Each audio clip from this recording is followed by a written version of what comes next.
ანუ საოფისე საჭრისია ვრცელს ნებისმიერი მიმართულებით ჭრის, ასევე შესაძლებელია ტყავის დასამუშავებლად, როგორ მარტივად და კომფორტულად ჭრის ტყავს.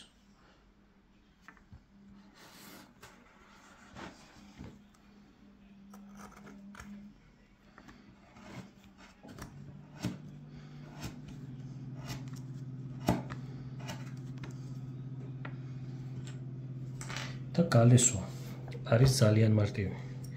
ეხლა გალესილია და მოვახდენ იმიტირებას, სუნფარას აიღებთ, ძალიან ბრტყელ ზედაპირზე დადებთ. აი ეს მდგომარეობაში და წიბოდან არა, უკან ბრტყელ ზედაპირს აი ესეთი მოძრაობით ძალიან მარტივად ილესება.